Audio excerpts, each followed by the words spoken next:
Welcome to Better Health Guy Blogcasts, empowering your better health. And now, here's Scott, your Better Health Guy.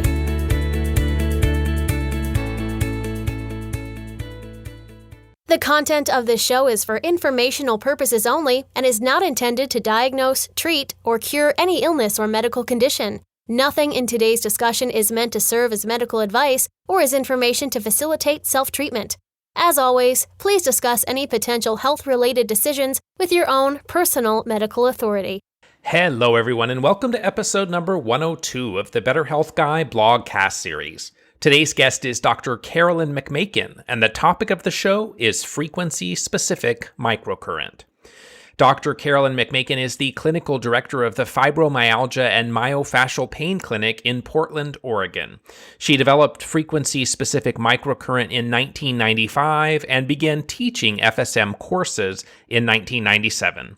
In addition to maintaining a part-time clinical practice, she teaches seminars on the use of FSM in the United States, Australia, Europe, and the Middle East. She has lectured at the National Institutes of Health and at medical conferences in the US, England, Ireland, and Australia on the subjects of fibromyalgia and myofascial pain syndrome, fibromyalgia associated with cervical spine trauma, and on the differential diagnosis and treatment of pain and pain syndromes and sports injuries. Her peer-reviewed publications include papers on the FSM-induced changes in inflammatory cytokines and substance P seen with FSM treatment of fibromyalgia associated with spine trauma, treatment of pain in the head, neck, and face, and low back caused by myofascial trigger points, delayed onset muscle soreness, shingles, and neuropathic pain. She consults with various NFL and MLB teams and players on the use of frequency specific microcurrent in the treatment of sports injuries. Her textbook, Frequency Specific Microcurrent in Pain Management, was published in 2010. Her book, The Resonance Effect, was released in March 2017 and describes how FSM was developed and provides case reports and frequency protocols for the visceral uses of FSM. And now my interview with Dr. Carolyn McMakin. I have had the opportunity to meet Dr. Carolyn McMakin several times at conferences over the past few years. Everyone that stops by and works with her at these events says that she has healing hands. And I'm excited today to talk with her about FSM, or Frequency Specific Microcurrent. Thanks for being here today, Dr. McMakin. Thank you so much, Scott. It's good to be with you. Thanks. Nice to see you again, too. Nice to see you as well. What drew you personally to doing the work that you do today and made you so passionate about helping other people through frequency-specific microcurrent? Well, that's a really good question. I started chiropractic college at the age of 42, did 2 years of pre-med, and I'd always wanted to be a doctor. So my call to medicine, I was a pharmaceutical salesman for 16 years. So my call to medicine and education in medicine was very long-standing. So when I got to chiropractic college and then I graduated and started a practice, I think I was 47, a friend of mine gave me a 2-channel microcurrent device as a graduation happy start your practice present.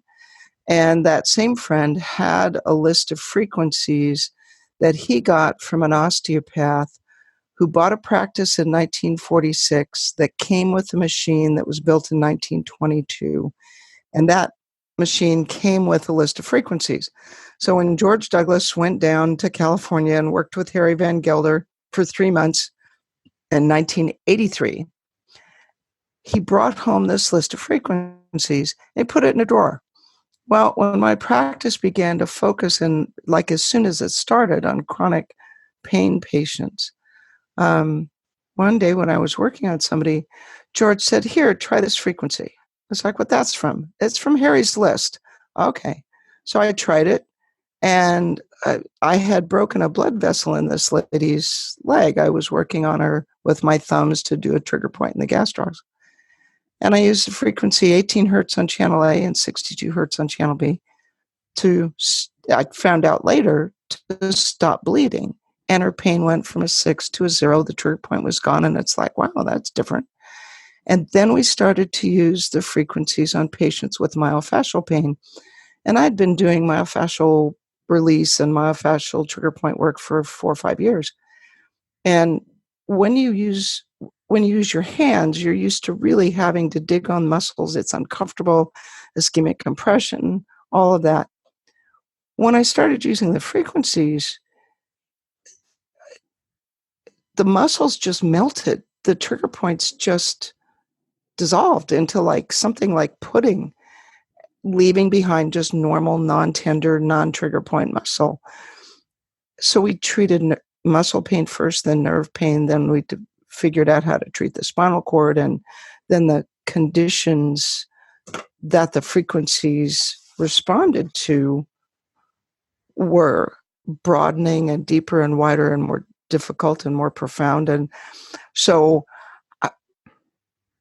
that's the way I got to it. But the reason I've stayed with it is, how could you not?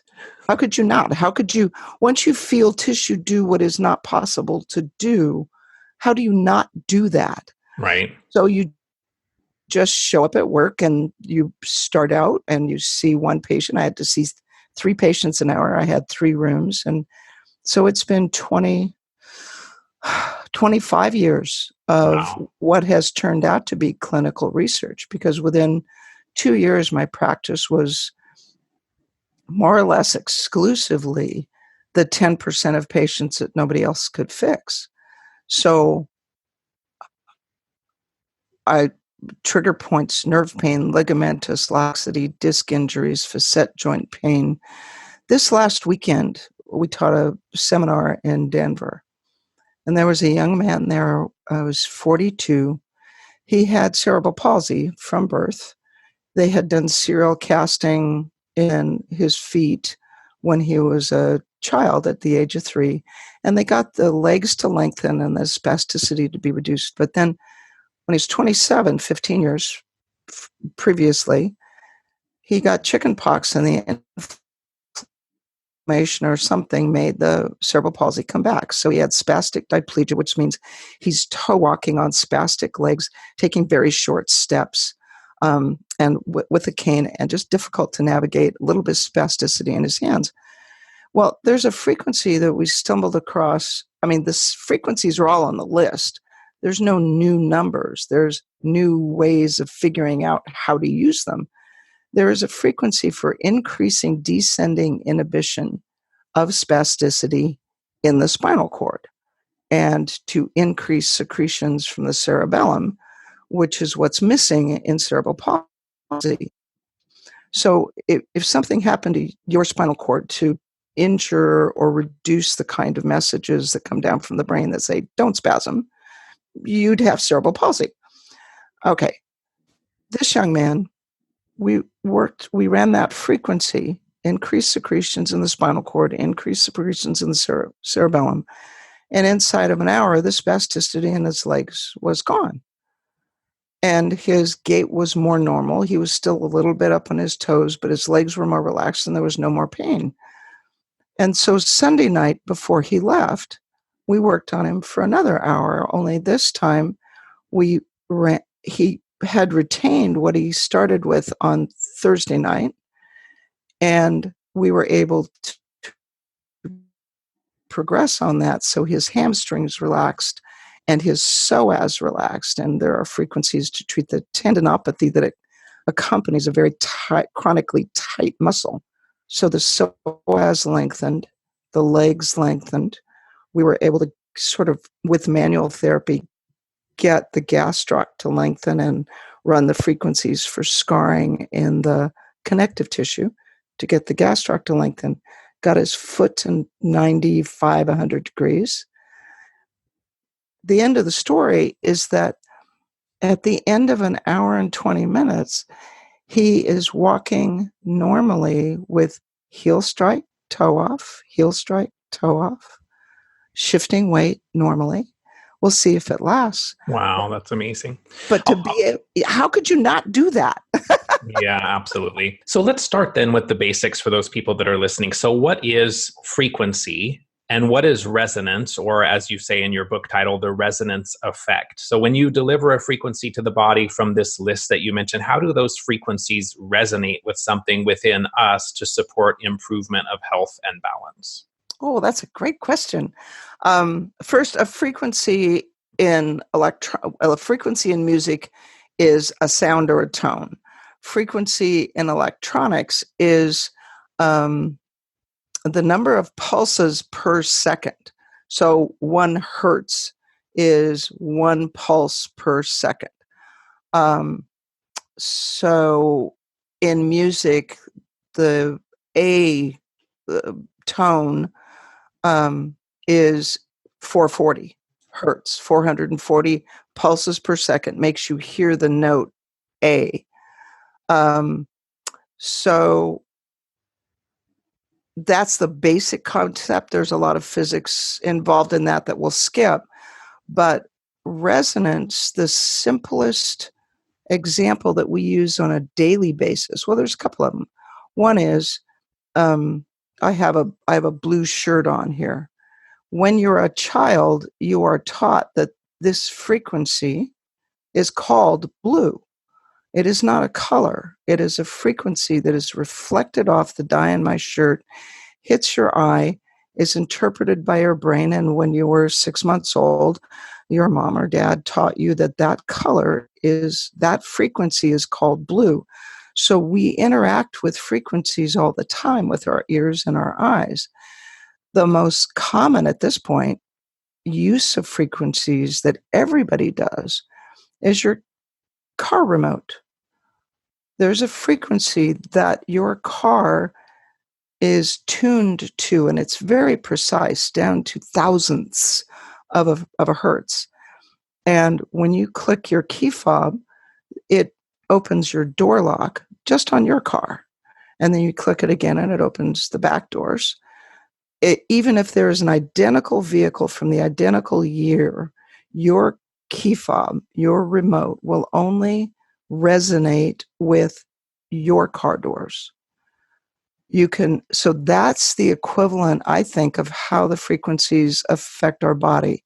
We've had data over the years, and the only thing at this point that explains all the data, the only mechanism that explains all of the data that we have, is that somehow the frequencies are interacting with cell membrane receptors in such a way as to change their configuration or somehow change their interaction with the internal machinery of the cell, and it changes what the cell does. So there is a frequency that reduces inflammation in the spinal cord. We have that data from the National Institutes of Health. These peptides, which are very difficult to change in any medical or research setting, called cytokines, they change by factors of 10 and 20 times in 90 minutes.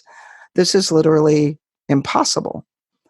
And after 10 years of medical physicians and researchers and physicists literally all over the country on email conversations and at meetings trying to figure out how we did this, the consensus is that the only thing that makes sense is that the frequencies change cell signaling in such a way that the cell machinery inside changes and the cell stops putting out these inflammatory cytokines, these inflammatory peptides, because all of the cytokines stop in the normal range. They come down from 300 to 32, down by a factor of 10 times in 90 minutes, and they stop in the normal range. When you change these cytokines with drugs, the problem with the medications is that they take them below the normal range,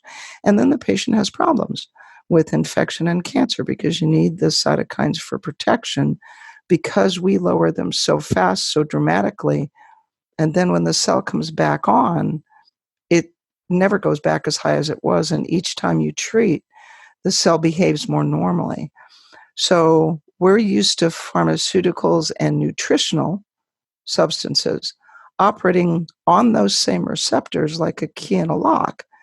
You can use your key to open your car door, and you can use ibuprofen or some non-steroidal anti-inflammatory to change the cellular machinery and reduce inflammation. or apparently you can use a signal.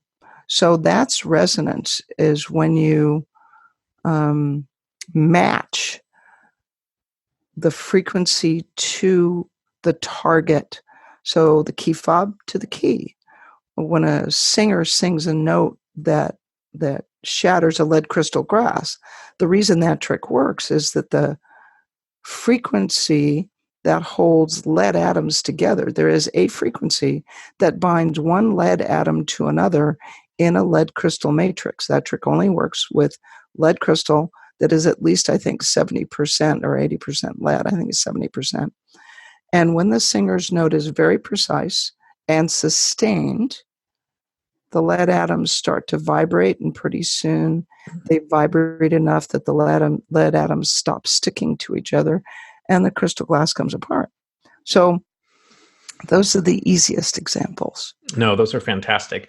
Dr. Klinghardt, who's been one of my mentors over the years, has been a big proponent of physics-based tools over biochemistry, or at least using a combination of the two. So we've talked a little about how frequency-specific microcurrent, which is based in physics, is shifting the chemistry of the body. So my question to you is, in exposure to, let's say, electromagnetic fields from cell phone towers and so on, do those frequencies have the potential then to negatively affect our chemistry? There's research out there that shows that EMF, and certainly like even the magnetic fields that are around wall current, 60 cycle or 60 hertz current, there were studies in I think it was Norway, showing that that's the frequencies that surround us can increase the stress response in specific. I think Becker found that. What's interesting to me is that when there's a frequency in the FSM protocols in the advanced courses for neutralizing that EMF influence on cells. I have no idea how that works, but if the EMF that we are surrounded by is very high frequency, and Becker's conclusion or Becker's suggestion was that those high frequencies somehow increase the stress response in the body and change immune system activation. And to the extent that FSM frequencies have been shown to quiet the stress response. So we have the ability to change heart rate variability in 60 seconds. You can, with the frequency to quiet the sympathetics, change heart rate variability and autonomic tone in 60 seconds. There's a study in 2013. Quiet the sympathetics, run that frequency, wait 2 minutes, do the test, and the sympathetics have come down. Parasympathetics have balanced and come up. So there's always a teeter-totter between sympathetic and parasympathetic balance. So as long as we can do that, then EMF just doesn't worry me. There are particular patients that are sensitive to it, but I think it's because their stress response is preset, either genetically or medically or because of life experience. And there's the stress centers in the brain, which affect the immune system and the endocrine system and all the systems, digestive system. Stress centers in the brain are more sensitive to disruption by those high frequencies, and they over-respond because you have people that don't have any effect from it at all. And you have people that have very strong symptomatic changes in response to cell phones. If you look on your phone and you check, I will guarantee you that I'm in a relatively small town in the state of Washington. I have 1,200 cell phone towers within a 1 mile circumference. So there's no place you can go, perhaps short of Antarctica, where you're not going to be an MF, and not everybody suffers. So in my world, it's more a matter of making the patient's system less reactive by quieting down the sympathetics, by quieting down the stress centers in the amygdala, the hippocampus, the midbrain, and bringing up the vagal tone so that the vagus is not so fragile and so easily turned off. So there's no way we're going to change modern society. And so we are surrounded by EMF. So our Beautiful. response is to navigate that and help the patient be healthier. Yeah, I'm going to have to watch. I've just recently started exploring the Aura Ring, which does measure heart rate variability. And so I'm going to be interested to see how FSM shifts some of the HRV on that system. Wow. See, and I've got my little electromagnetic thing. I have no idea if it works, but I know that I feel better on days when I wear it. So it's like, okay, it's that works. Yeah, no, that's great. But one of the nice things with the Aura Ring is it actually measures your HRV and your heart rate and whatnot. And you can actually do things then like FSM and see how your body responds to it. So that's very exciting. Tell us a little about some of the medical conditions or challenges that people have that you've seen FSM really help support. I know fibromyalgia is a primary one. What are some of the others that you commonly see? And what are some of the types of issues that frequency may be able to support in the body? Oh, good question. The most common things that we treat that, well, like 80% of the patients that come in to see a standard therapist, either a PT, an OT, an MD, a DC, naturopath, DO. I mean, we have the whole gamut of medical profession. We started out with neuropathic pain as being the number one. We actually started with muscle pain, but it turns out that muscle pain is almost literally never due to the muscle. When we treat the nerve and the nerves that innervate the muscles, the pain goes down. When we treat the disc and facet joints and reduce their inflammation, the pain goes down, the muscle pain. So we think it's the muscle, but it's not really. So the musculoskeletal applications are kind of one part of the course we teach. Then postoperative and injury applications. So in both sports and general medicine, if you can get microcurrent onto an injury within 4 hours of the time that it happens, patient doesn't even bruise. We have frequencies that apparently stop bleeding because you break your hip and you get the frequencies on it within 4 hours and the patient doesn't bruise. You have a hip replaced, patient doesn't bruise, and recovery happens in 6 weeks instead of 12 weeks. Burns, lacerations, wound healing, diabetic wounds, diabetic neuropathies. Neuropathic pain is probably the most important because there's no other treatment for it. There's no thing that works for neuropathic pain or nerve traction injuries in medicine. There is no thing that works easily or well. Then in the more complicated medical conditions, there are protocols that affect asthma beneficially, liver disease, reducing liver enzymes. We have data on that.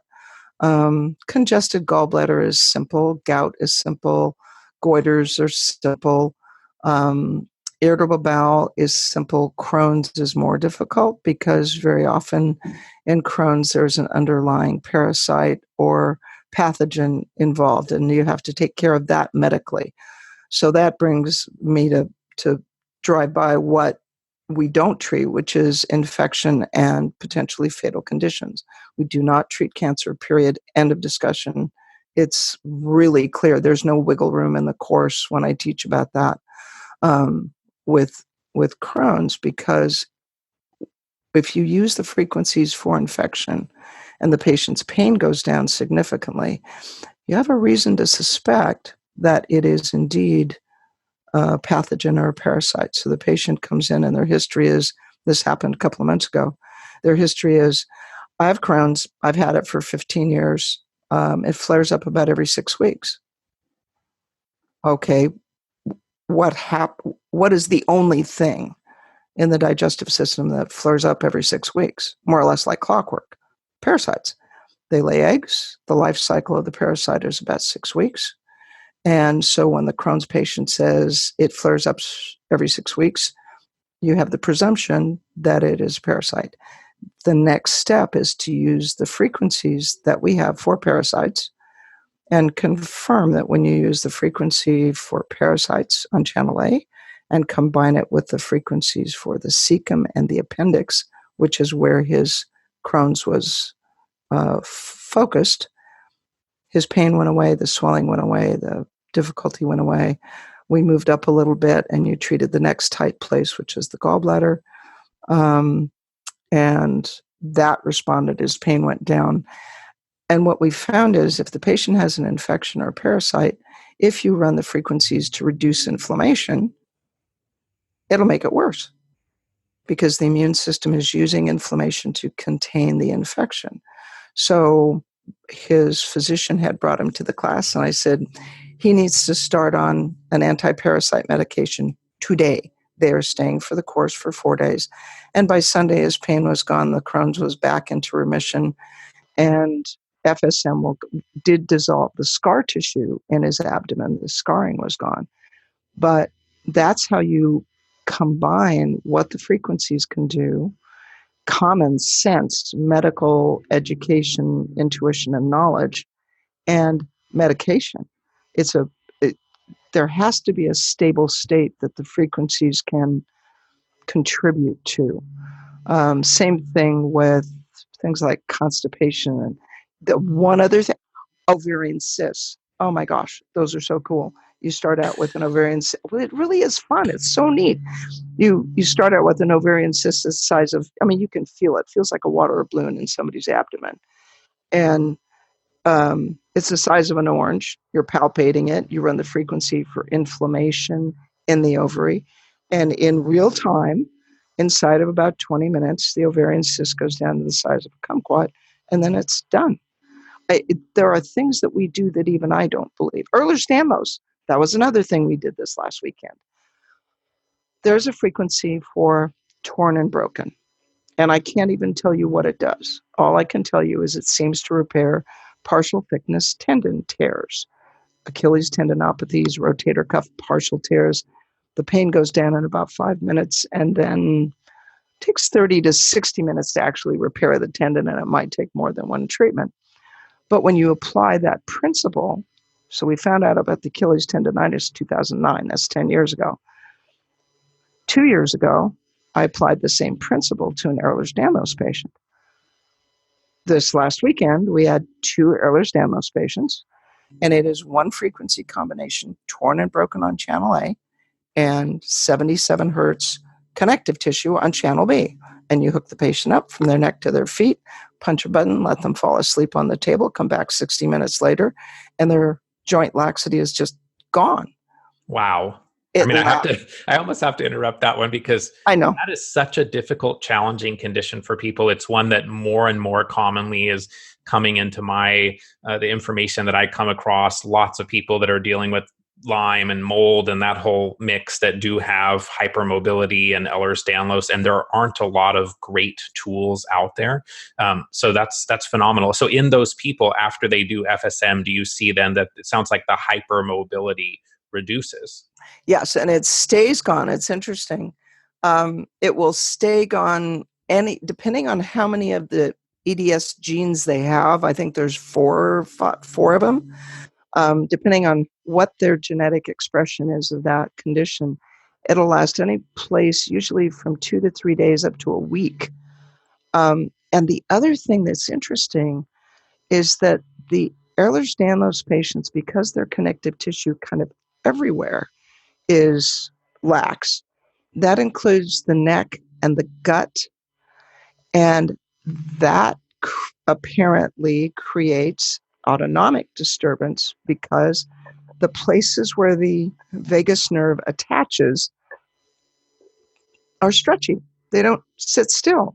You eat a meal, you stand up, your gut moves like gravity pulls on the connective tissue stretches. Well, the vagus nerve is stuck to it. And so the vagus nerve gets stuck to it. The vagus nerve gets turned down, not off, but down. Most of the Ehlers-Danlos patients have gastroparesis or some form of SIBO, reflux, because the sphincters are lax. Well, the sphincters are lax not only because of the connective tissue in the sphincter. The cases we've done in the last 5 years, 3 years, have suggested that the other problem is that the vagus is turned down or off.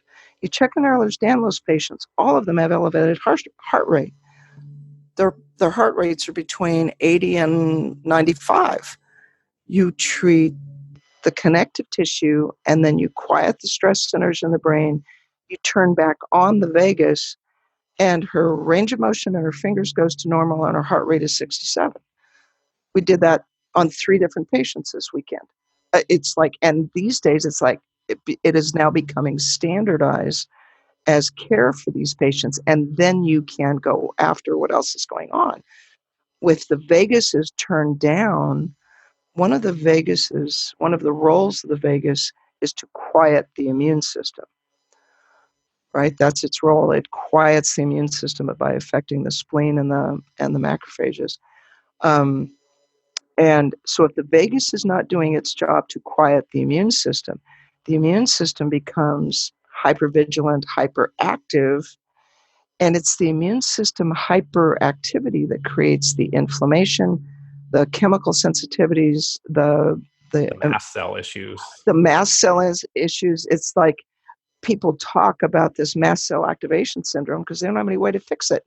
So Right. if they describe in great detail how complicated it is, they haven't. It's fine that they can't fix it. It's like, no, wait. All you have to do is turn on the vagus, quiet down the stress centers, turn on the vagus, control the immune system. Now that's a challenge if they still have active infection. But if you can balance the immune system by quieting down the stress centers, turning on the vagus, get the heart rate back to normal, get rid of the POTS, and the vagus controls the sphincters.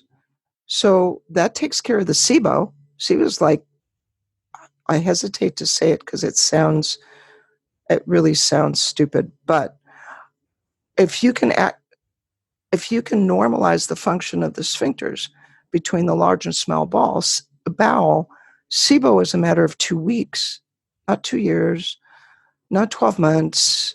It's like 2 weeks. Get the sphincters to close, deal with the dysbiosis, reflux, kind of the same thing, and gastroparesis. They all go into one bucket that is now being treated by quieting the stress centers in the brain, turning back on the vagus.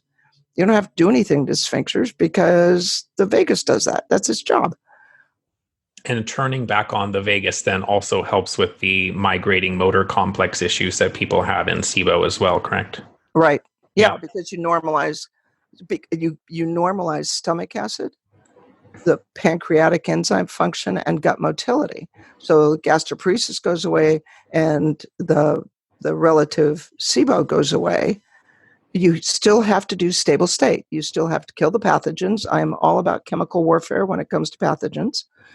There's a reason God invented metronidazole. There is a reason God invented augmentin. If you've got diverticulitis, you take metronidazole and augmentin, and let us treat you with FSM. And yes, but you do both. So talk to us a little bit about the experience of an FSM session. How is the device applied? How does the power or intensity of the frequency that's delivered compare to, let's say, a TENS unit that people might be familiar with? Well, the microcurrent devices are categorized officially as if they are TENS devices by the FDA. That is for regulatory convenience and to keep it's just regulatory convenience. Microcurrent devices are battery operated. And so for the FDA, that means there are TENS. The current is 1,000 times less than TENS, 1,000 times. It is the same kind of current that your body puts out on its own. So we can use adhesive electrodes. I don't prefer those because they tend to prickle on the skin even when 100 microamps goes across. So as you've seen at the meetings, we use wet towels. Requires a towel warmer, and you attach the leads to the wet towel. Like if I'm treating somebody's spinal cord or vagus, wrap the towel around the neck because that way you get at the whole spinal cord and both sides of the vagus. And if you're going to treat, let's say, fibromyalgia from spine trauma, the other warm, wet towel goes around the feet. Then you cover the patient up with a soft, fuzzy blanket. And then the frequencies are applied. You can't feel the current. So the current is usually between 100 150 micrograms. For somebody that works out a lot and there's a lot of muscle mass, we use 200 micrograms. For professional and elite athletes, we'll use 300 or 400. And that's mostly because it makes the treatment go faster. If on children, if we're treating directly on their bodies, it's 60 micrograms. Use less current for a smaller patient. You use less current for a more frail patient. So a 78-year-old that just got out of the hospital for a hip replacement or pneumonia or whatever, that tends to be between 60 and 80 micrograms. So lower current. Use the adhesive pads, and then the practitioner will have a list of frequencies. There are suggested protocols. When they leave the course, they have this book. But it's really interesting. The treatment has to match the individual patient. So you could have shoulder pain because you played tennis and you have a partial thickness rotator cuff tear, and that is treated with a different protocol, so that you treat the partial thickness tear and then you treat the muscle and you repair the tendon, and then that makes the muscle pain go away. But if you have shoulder pain because you were picking pears in your Uncle Ralph's orchard and Uncle Ralph sprays pesticides and you don't metabolize pesticides well, the way to get rid of the trigger points in your shoulder would be completely different than the tendinopathy patient. You'd have to treat to quiet the nerve, and you'd have to treat to remove the toxins from the fascia, and then all the shoulder pain goes away, and that's better. So the frequency protocols have to match what the patient has. So what's leg pain? You can have leg pain from sciatica, which we think of as being associated with the disc. You can have leg pain from the facet joints, the posterior joints in the spine. You can have leg pain from trigger points in the muscles in your glutes. And you can have leg pain from the individual joints. The practitioner has to use the protocol that is specific for what's causing your difficulty. So that's the part that's variable. Fully 50% of the FSM workshop or training course is differential diagnosis. So the same thing like with the Crohn's patient. If I had not figured out by listening to the history that his problem had to do with parasites, if I had just treated him for inflammation, he would have gotten worse. Right. So the frequencies have to be correct. The setup is going to be so that the current runs through the area of interest. So if you're treating the liver, you put one contact on the back, one contact on the abdomen. The current runs to the liver. Ovaries. Shoulder is neck to hand. Low back to leg. The towel will go under the low back and then down on the foot. Diabetic neuropathies, it goes from the knee to the foot. So talking more about this low level of current and its effect on the body's ability to produce ATP or cellular energy currency of the body, what the mitochondria of our cells are producing, is it too much of a leap to say that if ATP increases from FSM, that everything in the body then is upregulated and the body can better do all of the things that it inherently knows how to do? I love the way you put that. Yes.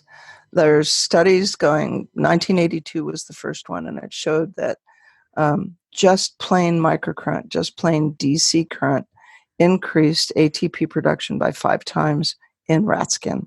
That study was replicated in 2001 and then done in vivo in human lymphocytes in 2002. And consistently it increases ATP production by 5 times, 500%.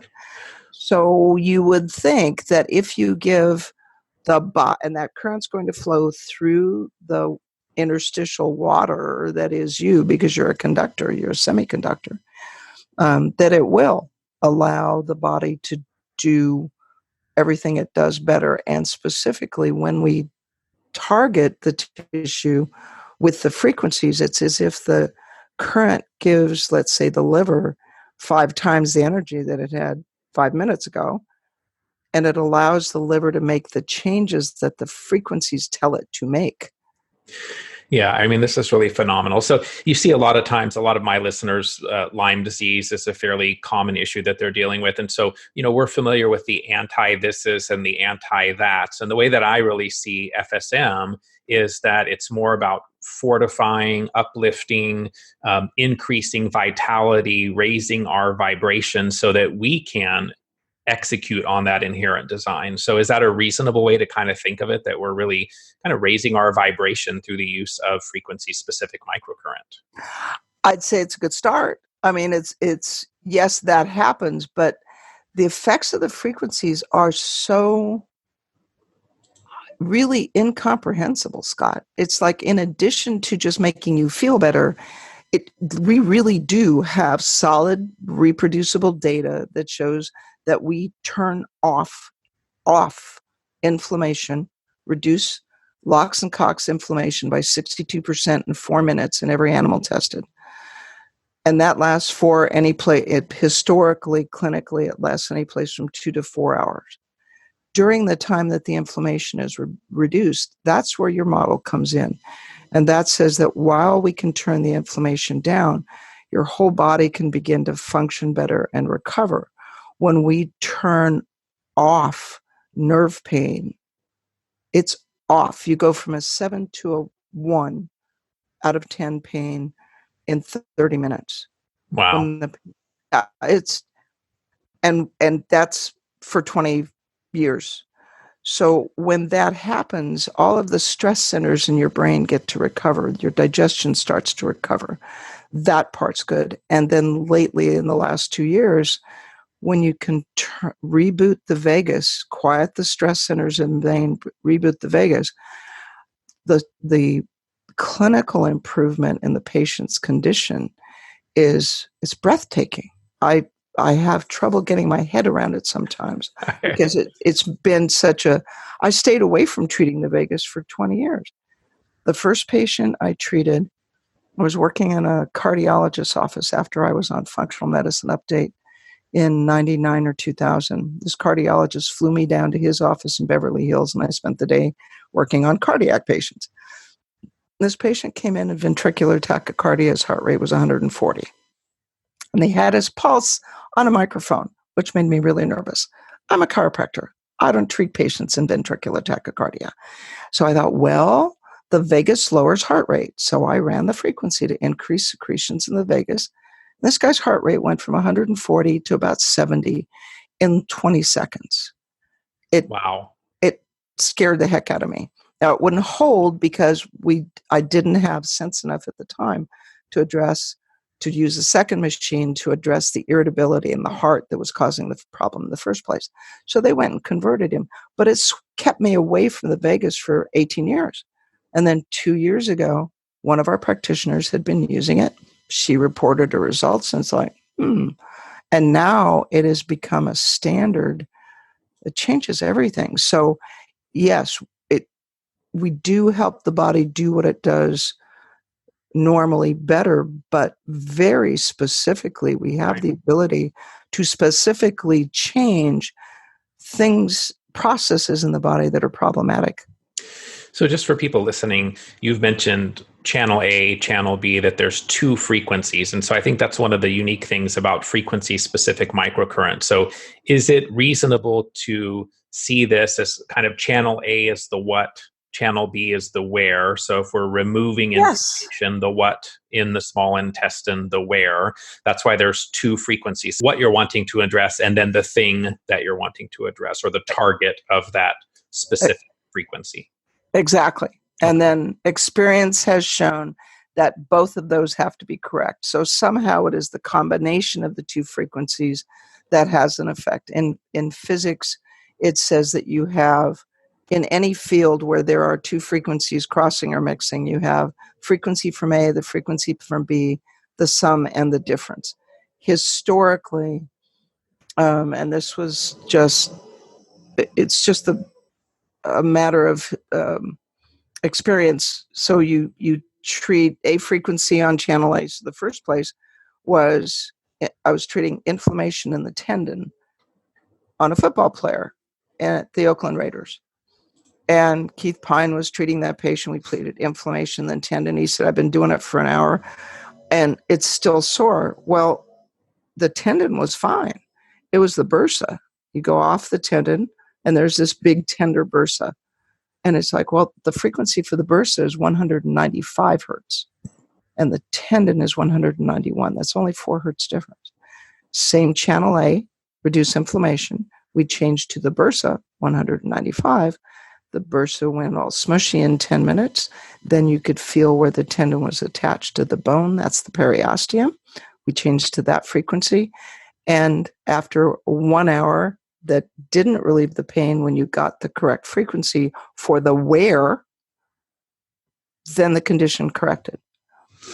There's so much talk these days about genetics, and I really like to look at things more as epigenetics and how we can influence our gene expression. So could we say that frequency specific microcurrent is essentially an epigenetic modifier of gene expression in the body?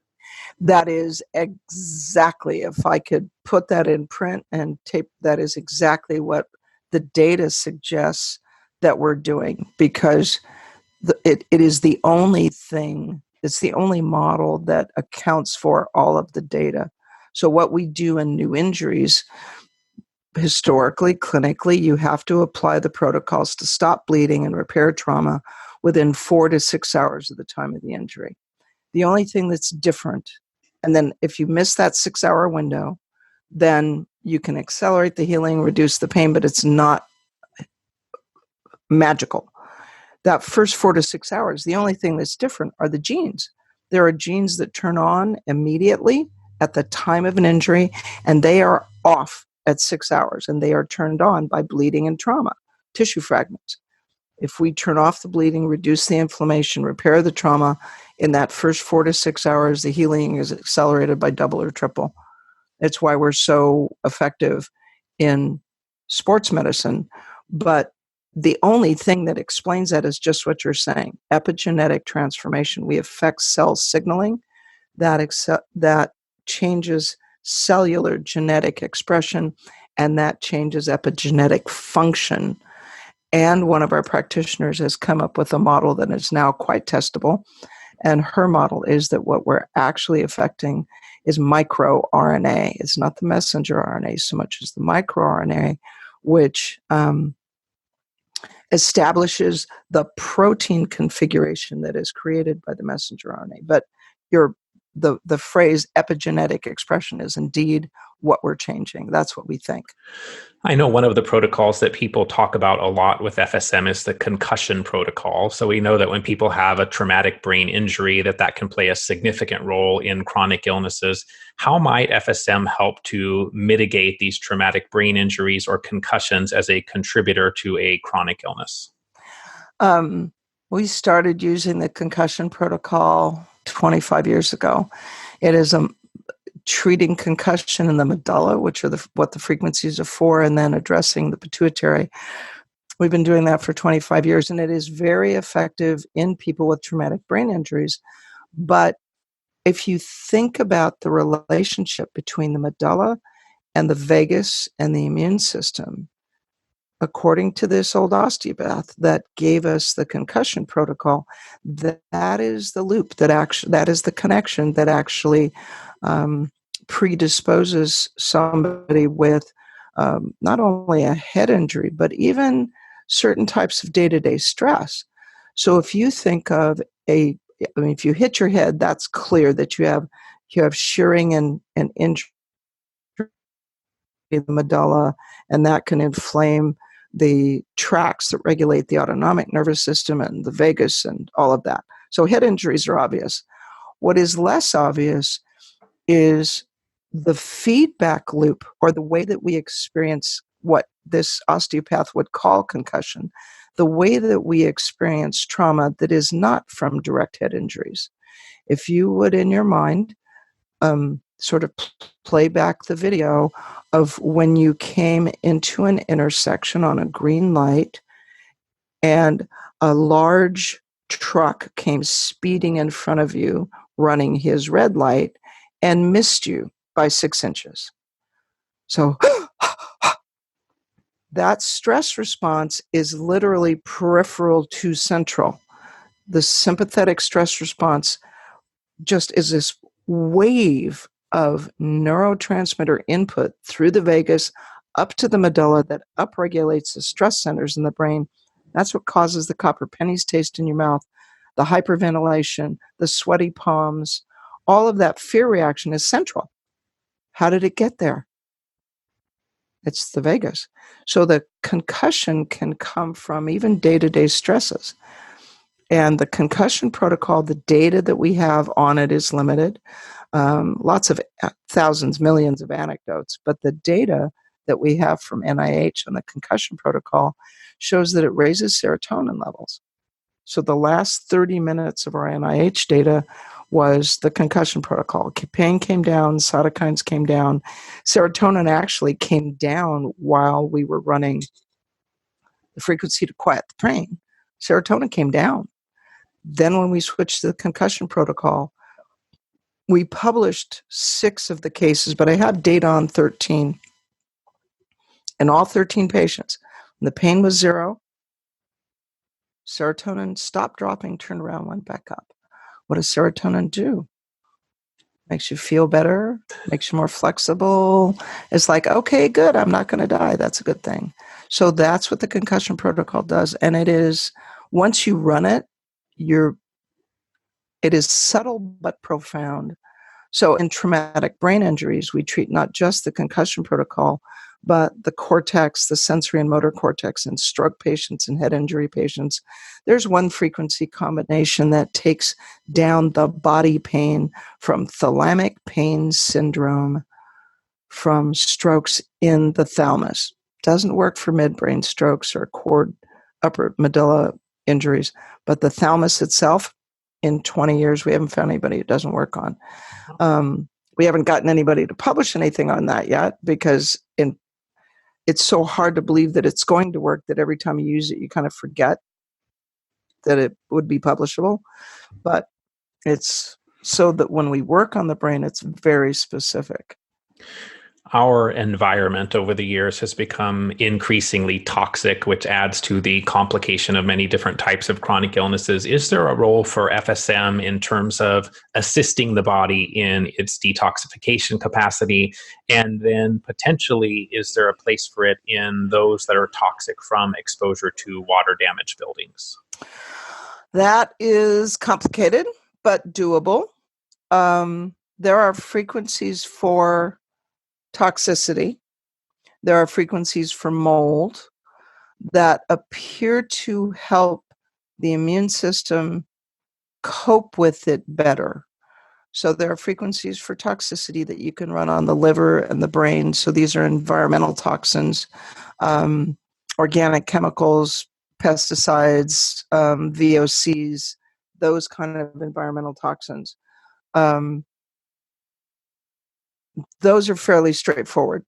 Lots of mileage with those. With mold, those toxins are very specific. We have 2 frequencies for mold toxins.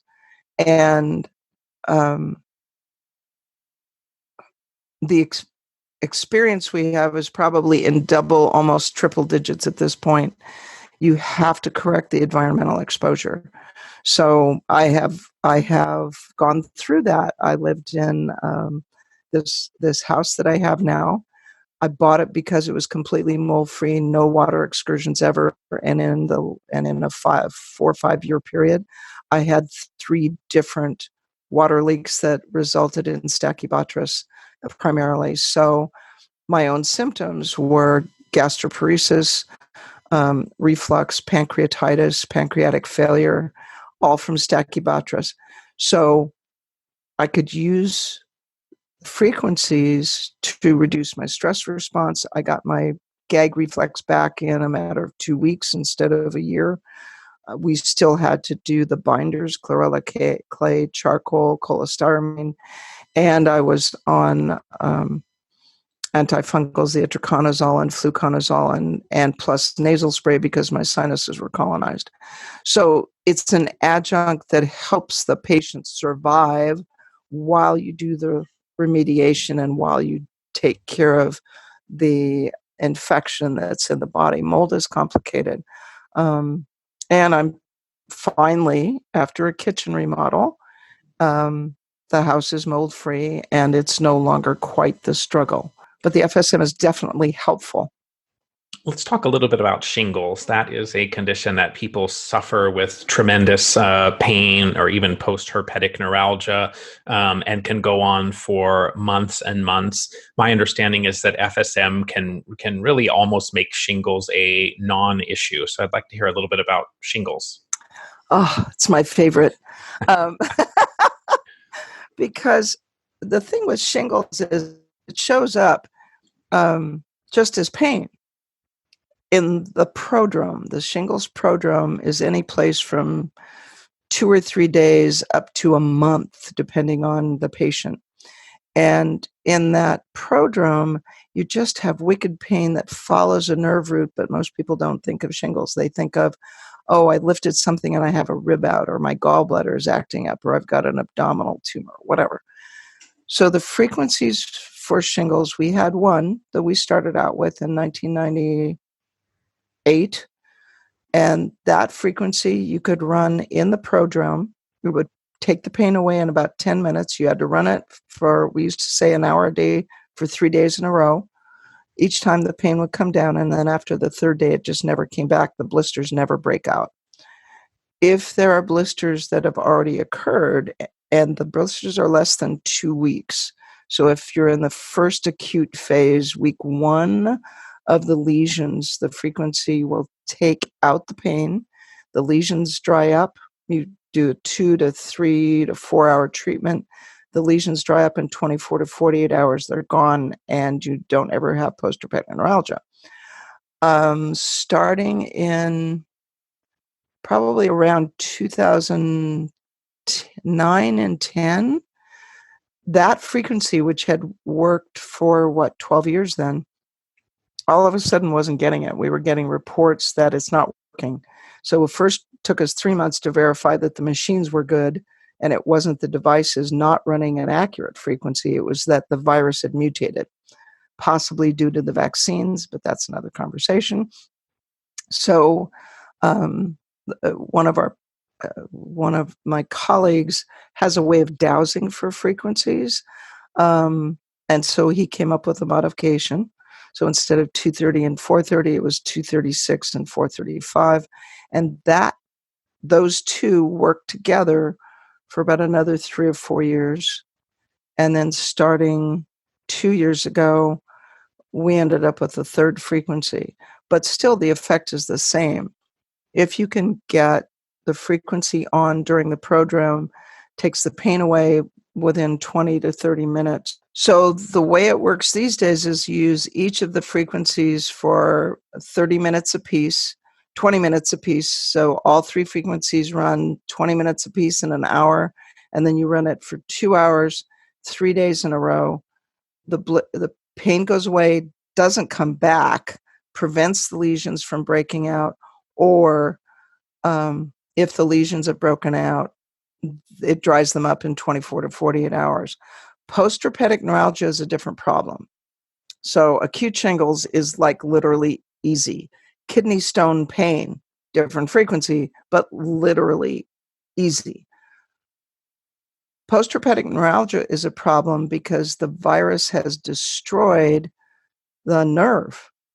So you have to repair the nerve, and because the nerve has been disconnected from the spinal cord and the brain because the little virus bites in it, if you want to look at it that way, you have to treat the whole connection.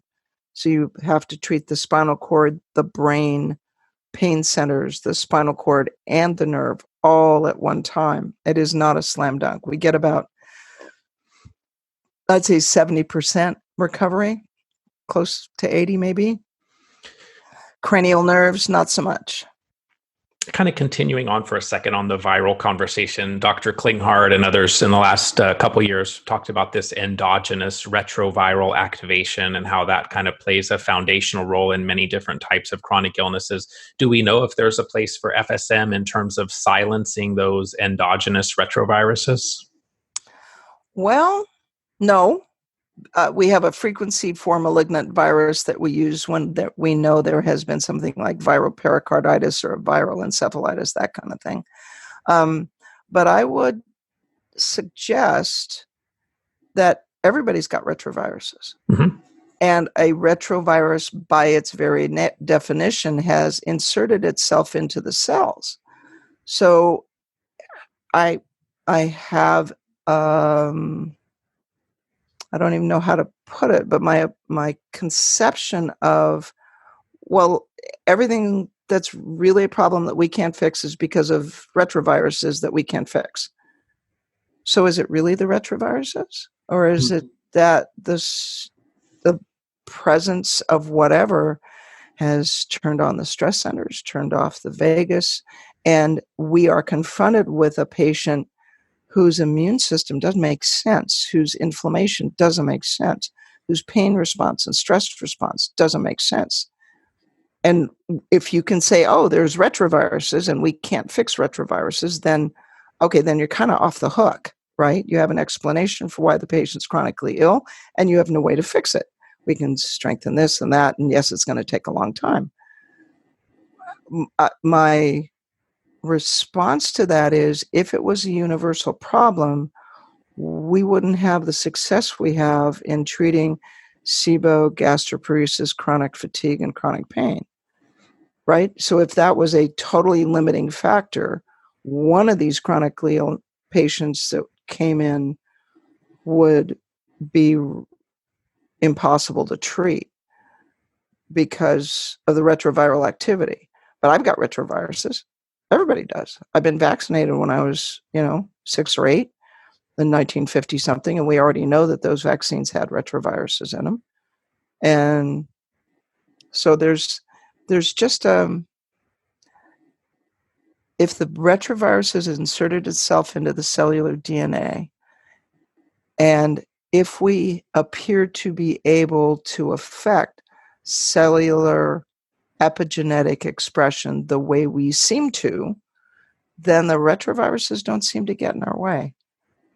Excellent. Well, one of the things that I like to do in the podcast is kind of connect people with more challenging conditions to things they can explore and go find an FSM practitioner, for example. Interstitial cystitis is another issue that is really challenging for people, and oftentimes they do lots of different things and don't always make a lot of progress. So is there a role for FSM with interstitial cystitis? Good question. One of our practitioners in 2000, I'd say 4 or 5, was a nurse practitioner who worked with her husband, who was a urologist. Maggie, she developed a protocol because they saw so many interstitial cystitis patients. She developed a protocol for interstitial cystitis. So in our world, we think of interstitial cystitis kind of like RSD of the bladder. So it takes 2 machines. One of them treats the spinal cord to reduce central sensitization and sympathetic flow. The other one treats from the front to the back to treat actually the bladder and the nerves to the bladder. And when you look at the vagus has pain fibers. So abdominal pain, bladder pain, that's vaguely mediated. So you treat the spinal cord, you treat the nerve to the bladder, you treat the bladder itself for inflammation. And then anytime we use the frequencies for scar tissue, you have to move the tissue through the range. So as you reduce inflammation in the bladder, reduce the pain response in the nerves, the spinal cord, and the brain, and the vagus, reduce that. As the bladder fills, just before you let the patient use the restroom and empty it, you run the frequencies for scarring and fibrosis and hardening in the bladder while it fills, so that stretches it universally every time. When the patient empties the bladder, they come back and say, I held a lot more than I used to, and the pain is down. Doesn't hurt as much, so we treat them again. Now, the challenge that I've had is that, at least in my practice, because I don't see those patients regularly, and since those patients don't expect to get better, they think it's a fluke. So getting an interstitial cystitis patient to come back in twice a week for 4 to 6 weeks to actually put it into remission I've never successfully done that. We teach it, the interstitial cystitis protocol, in every core seminar. It's just part of the standard because it is such a difficult condition. And the treatment so far, knock on wood, we've never found anybody it doesn't work on. I don't know that we have a course completion. I know Maggie had good success with it. There is a lot of discussion these days on the limbic system as well as kind of the alarm center that maybe is responding in a way that, as you termed earlier, hyperactive or overreactive to a stressor. Like you had mold in your house, your limbic system responds a certain way, your house is now mold free, but your limbic system or alarm center responds to a very small amount of mold in the same way that it responds to a significant amount of mold. And so Dr. Neil Nathan talks about a number of things in his book in terms of rebooting the limbic system. So once you've addressed that initial trigger, how do we then get the body to stop over responding? So can we use frequency specific microcurrent as a rebooting strategy for the limbic system? That has been like that has been the most significant discovery in the last 2 years. Because what I've been talking about with the vagus, the first step in that, there is no point in turning the vagus on until you reboot the limbic system. So the non-FSM ways of rebooting the limbic system take months and months. And with FSM, there's one frequency that covers the whole midbrain, the thalamus, the hypothalamus, the amygdala, and the hippocampus. So it covers the whole limbic system. And there is a frequency to quiet the activity of the midbrain. So you run that, and people that are under a lot of stress just zone out. Then you quiet the sympathetics. Then you quiet the medulla, which is the reticular activating system, which coordinates with the stress centers. So you have to deal with that whole track. And the reason that the limbic system is a problem is that the limbic system, the midbrain, and the stress centers turn off the vagus. So after we quiet the midbrain, we complete the chain, turn the vagus back on, and that seems to make the limbic system treatment more lasting because there's a feedback loop between the vagus and the limbic system. So when the stress centers go to hyperreact again, the vagus sends a signal upstream that says, I don't know what your problem is, but we're doing fine down here. Chill out, dude. So it makes it last longer. And it has to be repeated. I've had to use it a lot. Like when I had the mold exposure, you can't turn the vagus back on in that case because you still have an infection. The vagus is turned down during infection and trauma because the vagus suppresses the immune system, right? Once the infection is gone, then the problem is getting the stress centers to turn off and the vagus to turn back on. So you have to use it wisely because it is literally quite powerful and very immediate. It's real time right now. And then you do the other strategies that are in Neil's book about how to reboot the limbic system behaviorally to support that. I run quiet the limbic system, the concussion protocol, and restore vagal function 3 times a week on myself. My life is pretty stressful, and it just keeps it all on even keel. We need that these days. Yes, sure. I should put it in the water. So what happens, I'm sure people are wondering, with the complexity of trying to match the frequency to the specific person, to their condition in the right order and so on. What if you get the frequencies wrong with FSM? Is there any downside to that, or does it just not work? Usually if the frequency is not correct, it doesn't do anything. There are specific frequencies under specific circumstances that you do not run, period, ever. And that is covered multiple times all through the core seminar.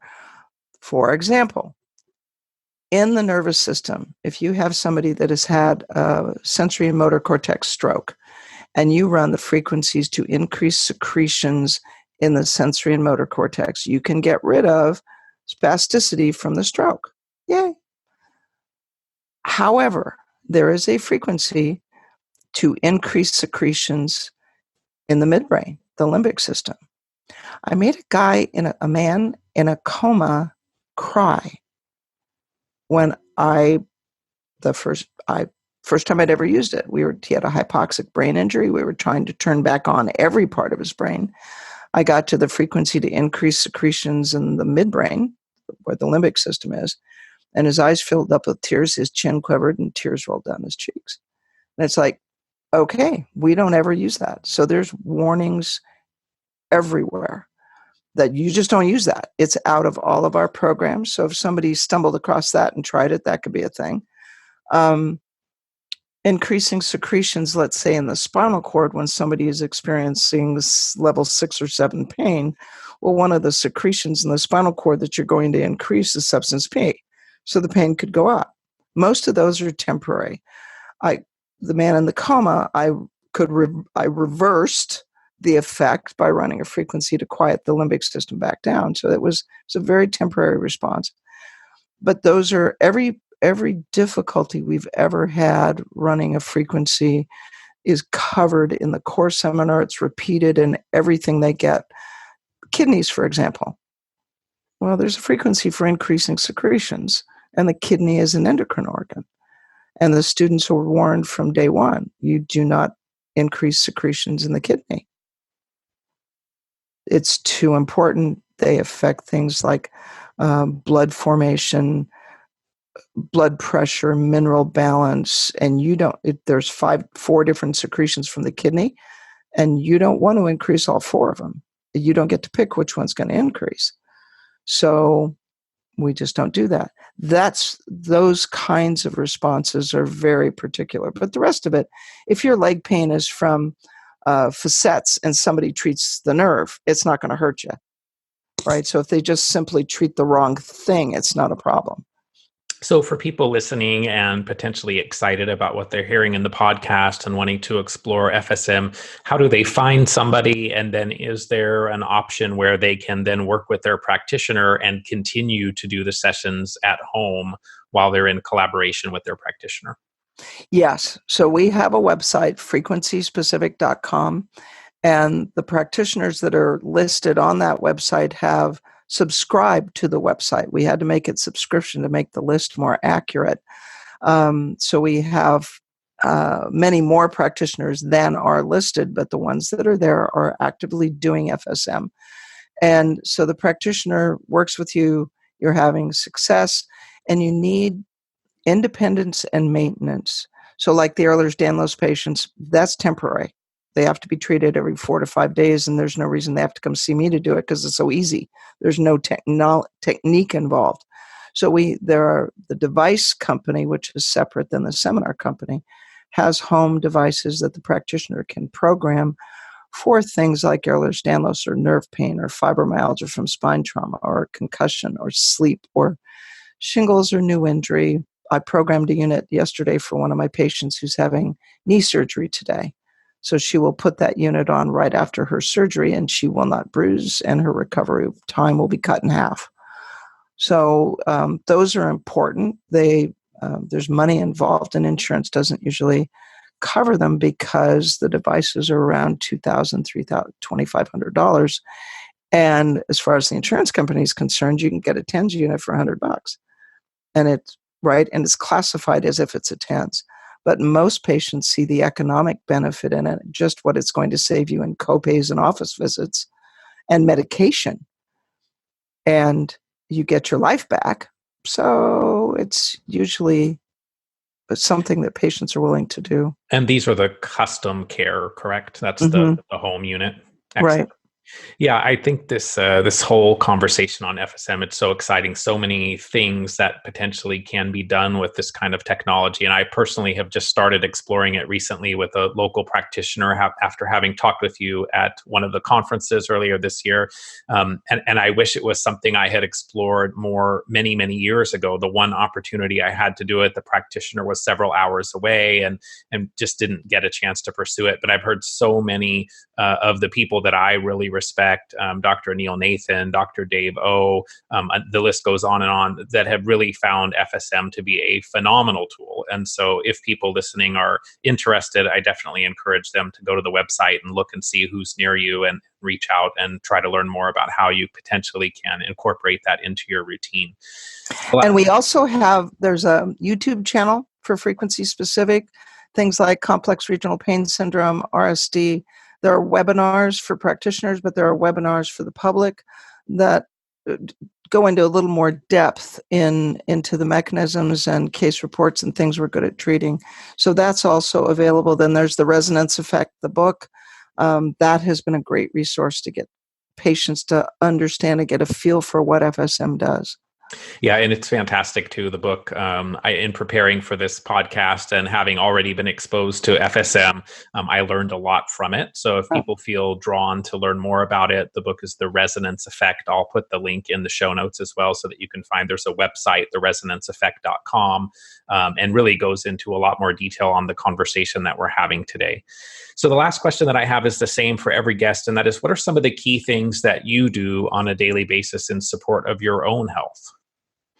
Oh, well, I take supplements, gluten-free diet, the things that you do in integrative or functional medicine with diet and nutrition to support the stable state. You drink 1 to 2 quarts of filtered water a day.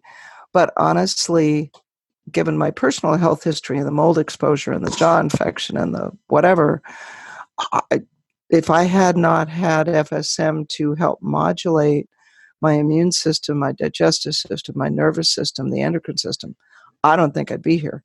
Cardiac system.